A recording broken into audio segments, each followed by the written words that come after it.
आज शिकार बहुत अच्छा रहा। अब महल लौटने का समय आ गया है।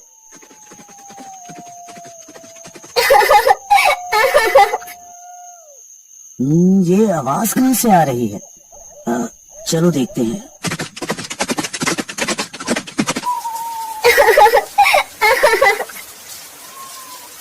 हे देवी, तुम कौन हो और यहाँ इस घने जंगल में क्या कर रही हो? महाराज, मेरे पति ने मुझे यहाँ छोड़ दिया है। अब मैं क्या करूँ, कहाँ जाऊँ, कुछ समझ नहीं आ रहा। राजा ने देखा कि औरत बहुत खूबसूरत है। उसकी सुंदरता से मोहित होकर राजा ने उसे सहारा देने का निर्णय लिया। अगर तुम चाहो तो मुझसे शादी कर सकती हो और मेरे महल में मेरे साथ रह सकती हो। ठीक है महाराज, मुझे आपकी शरण स्वीकार है। औरत राजा की बात मानकर उनके साथ महल में चली गई।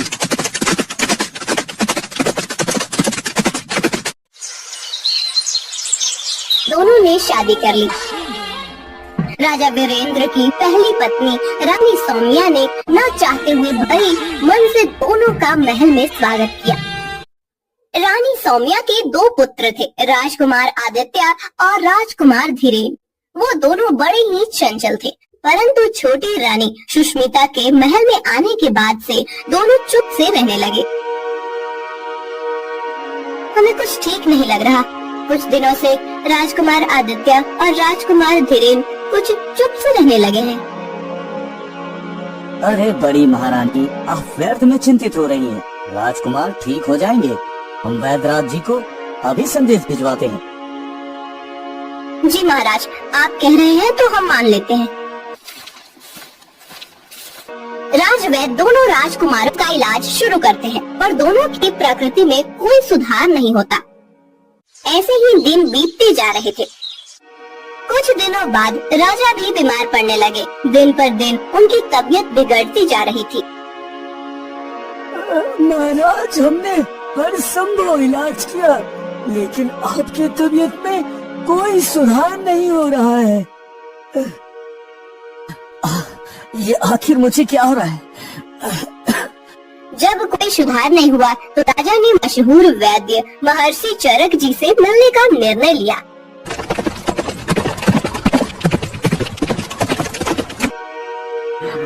महर्षि जी, मैं बहुत बीमार हूँ।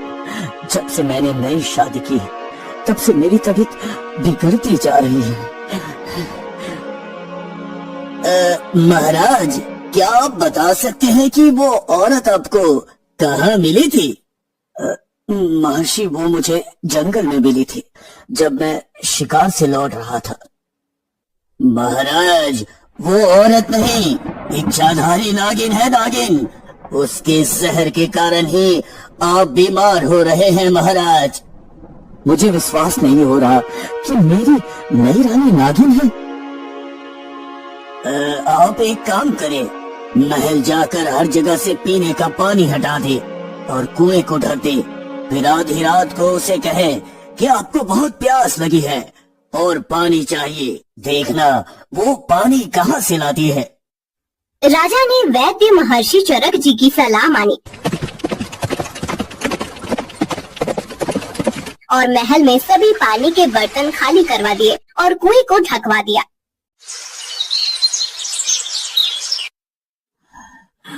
मुझे बहुत तेज प्यास लगी है, मुझे पानी दो।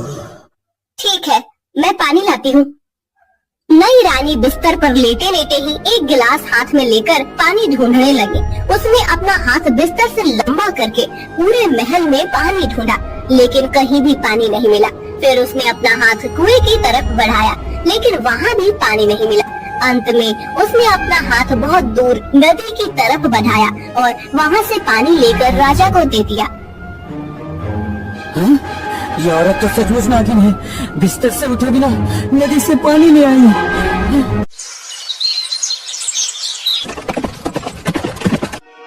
महर्षि जी, मुझे यकीन हो गया है कि वो औरत नहीं नागिन है। मुझे उससे बचाइए महर्षि जी, मुझे उससे बचाइए। महाराज, आज आप अपनी पहली पत्नी रानी सौम्या से कहें कि चलो समुद्र देखने चलते हैं। जब आप ऐसा कहेंगे तो नई रानी भी साथ चलने का जिद करेगी, फिर आप उसे भी साथ लीजिए। आगे का काम मैं देख लूंगा। राजा ने महर्षि चरक जी की बात मानी और महल लौटकर अपनी पहली रानी सौम्या से कहा, रानी सौम्या, चलो समुद्र देखने चलते हैं। मुझे भी समुद्र देखना है। हाँ ठीक है भाई, तुम भी चलो। अगले दिन सब समुद्र के पास पहुँचे। महर्षि चरक जी भी साथ में आए। सब लोग नाव में सवार होकर समुद्र में घूमने लगे।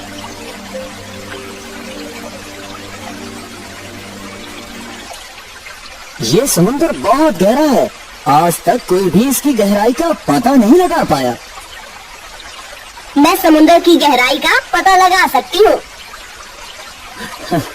अरे जब बड़े बड़े तैराक और नाविक आज तक इसकी गहराई का पता नहीं लगा पाए, तो तुम कैसे लगा सकती हो? ठीक है, मैं समुद्र में कूदने जा रही हूँ। जब मैं तल तक पहुँच जाऊंगी तो अपना हाथ हिलाऊंगी, तब आप लोग समझ जाना कि समुद्र कितना गहरा है। अच्छा ठीक है, करके दिखाओ। नई रानी समुद्र में कूद गई। उसके कूदते ही महर्षि चरक जी ने नाव को तट की तरफ भगाने का आदेश दिया। महाराज, जल्दी से नाव को तट की तरफ ले चलिए, जल्दी करिए महाराज। और एक किस्म की दवा पानी में फेंकने लगे। नागिन ने जब समुद्र तल तक पहुंचकर हाथ हिलाया तो वह महर्षि चरक जी की दवा से पत्थर बन गई और वहीं जम गई। महर्षि, आपने मेरी जान बचाई, इसके लिए मैं आपका हमेशा ऋणी रहूंगा महर्षि, हमेशा आभारी रहूंगा।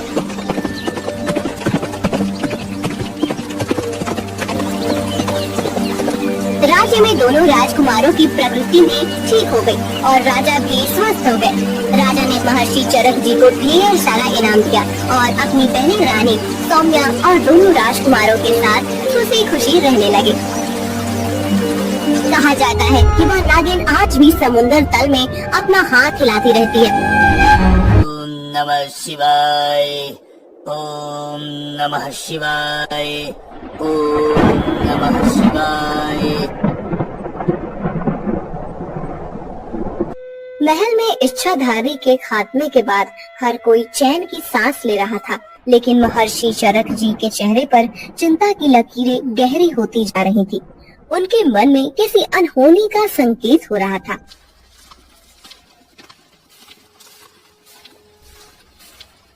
महाराज, हमें ये सोचकर संतोष नहीं करना चाहिए कि वो इच्छाधारी नागिन को समुद्र में कैद करने से सब कुछ समाप्त हो गया। उसकी आत्मा इतनी सरलता से मिट नहीं सकती महाराज। क्या महर्षि, आप क्या कहना चाहते हैं कि वो नागिन अभी भी हमारे बीच हो सकती है? हाँ महाराज, मैंने ध्यान लगाया था और मुझे आभास हुआ है कि उसकी शक्ति अभी भी इस भूमि पर विद्यमान है।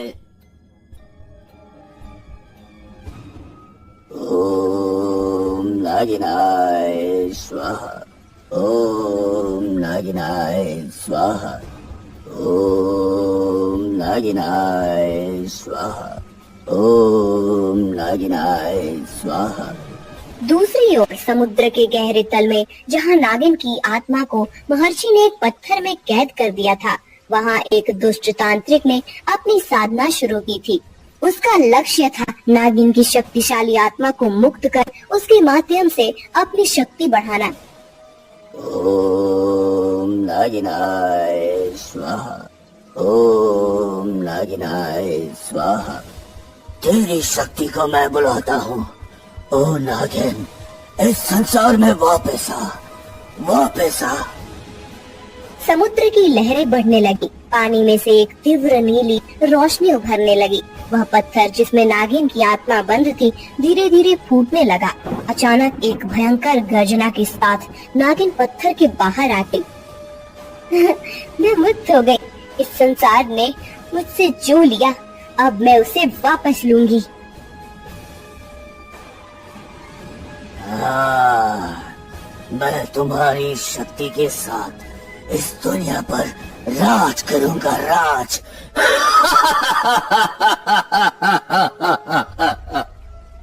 तांत्रिक की योजना थी कि वह नागिन की शक्ति का उपयोग कर पूरे राज्य को अपने नियंत्रण में ले।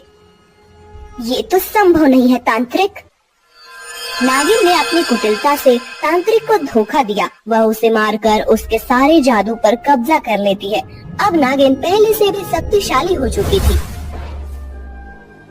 कोई भी मेरी शक्तियों को नियंत्रित नहीं कर सकता। अब मैं अपना बदला पूरा करूंगी और उस राजा वीरेंद्र को तबाह करूंगी जिसने मुझे कैद किया था। महल के बगीचे में एक दिन रानी सौम्या टहल रही थी। अचानक उन्हें ऐसा महसूस हुआ जैसे कोई उन्हें देख रहा है। एक अनजानी घबराहट उनके दिल में घर करने लगी। ये हवा इतनी तेज क्यों हो गई? कोई यहाँ है क्या? अचानक एक अदृश्य शक्ति रानी सौम्या पर हमला करती है। उनके गले पर एक ठंडी नागिन जैसी छाया महसूस होती है। वे घबराकर पीछे हटती हैं, लेकिन वह छाया धीरे धीरे गायब हो जाती है। सौम्या समझ जाती है कि यह कोई सामान्य घटना नहीं थी। एक रात जब पूरा महल गहरी नींद में था, नागिन ने अपना रूप धारण कर लिया। वह एक सर्पनी के रूप में राजकुमारों के कक्ष में प्रवेश करती है। अब मैं अपना बदला पूरा करूंगी। राजा वीरेंद्र के प्रिय पुत्र अब मेरी कैदी होंगे।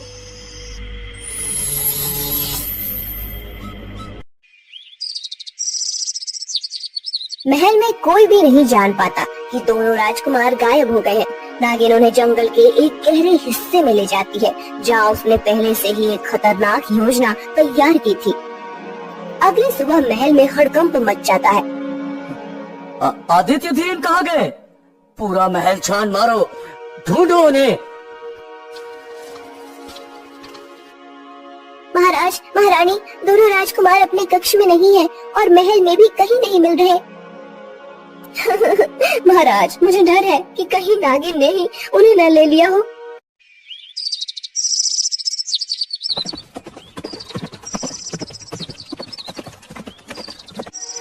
महाराज, हमें उनकी तुरंत खोज शुरू करनी चाहिए। ये नागिन की चाल हो सकती है महाराज। हाँ महर्षि, हमें उन्हें जल्द से जल्द खोज निकालना होगा।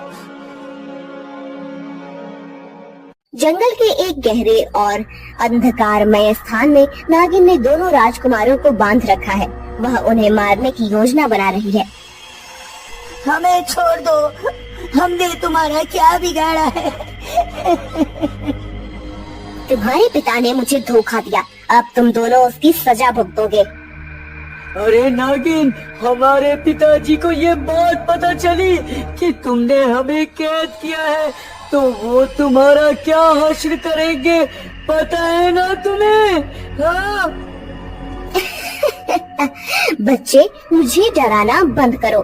तुम मेरे बदले का साधन हो और अब तुम्हारे पिता को अपने पापों का फल मिलेगा। महर्षि चरक जी राजा वीरेंद्र के साथ अपनी दिव्य शक्तियों और मंत्रों का सहारा लेकर जंगल के उस गुप्त स्थान तक पहुंच जाते हैं।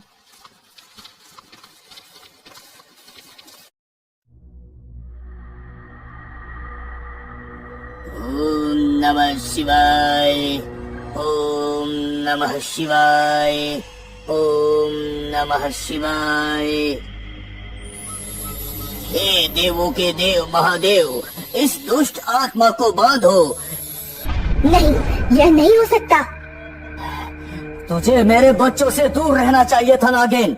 अब तुझे अपने कर्मों का फल जरूर मिलेगा, जरूर मिलेगा तुझे अपने कर्मों का फल। नागिन अपने अंतिम प्रयास में महर्षि और राजा को मारने की कोशिश करती है, लेकिन महर्षि की दिव्य शक्ति के आगे उसकी एक नहीं चलती। मैं तुम्हें छोड़ूंगी नहीं, तुम सभी को मेरी तरह भुगतना पड़ेगा। तेरा अंत आ गया है, अब तुझे कोई नहीं बचा सकता, कोई भी नहीं। महर्षि चरक जी अपने मंत्र बल से नागिन को पूरी तरह से निष्क्रिय कर देते हैं। नागिन अपनी हार मान लेती है और विलाप करने लगती है। मैं तुम्हें छोड़ूंगी नहीं, तुम सभी को मेरी तरह भुगतना पड़ेगा। महर्षि चरक जी उसे फिर से एक पत्थर में बंद कर देते हैं। नागिन के पत्थर में बदलने के बाद राजा वीरेंद्र और रानी सौम्या अपने दोनों पुत्रों को गले लगाते हैं। वे दोनों अब सुरक्षित हैं और उनकी आंखों में डर की जगह राहत है। पिताजी, हम बहुत डर गए थे पिताजी। अरे अरे धीरेन्द्र, अब सब ठीक है बेटा, अब तुम्हें कुछ नहीं होगा।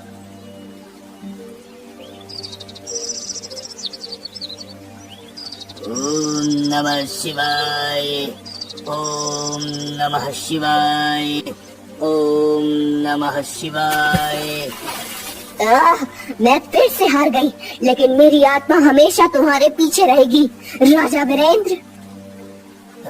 महाराज, अब ये दुष्ट आत्मा कभी भी किसी को नुकसान नहीं पहुंचा सकेगी। हाँ, हे महर्षि, आपने फिर से हमारी जान बचाई। मैं आपका ऋणी हूँ महर्षि, मैं आपका ऋणी हूँ। महल में फिर से खुशियों की बौछार होती है। राजा वीरेंद्र ने अपने दोनों पुत्रों की सुरक्षा के लिए एक बड़ा उत्सव आयोजित किया। महर्षि चरक जी को विशेष रूप से सम्मानित किया गया। आज हम सब महर्षि चरक के आभारी हैं। उनकी कृपा से हमारे राज्य की रक्षा हुई है। हाँ नहीं महाराज, ये सब ईश्वर की कृपा और आपकी आस्था का परिणाम है महाराज। अब हमें किसी भी भय का सामना नहीं करना पड़ेगा और हमारे बच्चे भी सुरक्षित हैं। सब आपकी कृपा से महर्षि जी, सदैव आपके ऋणी रहेंगे हम। इस प्रकार एक बार फिर से महल में शांति और खुशी लौट आई। लेकिन इस घटना ने सभी को यह सिखाया कि अच्छाई के सामने बुराई कभी टिक नहीं सकती।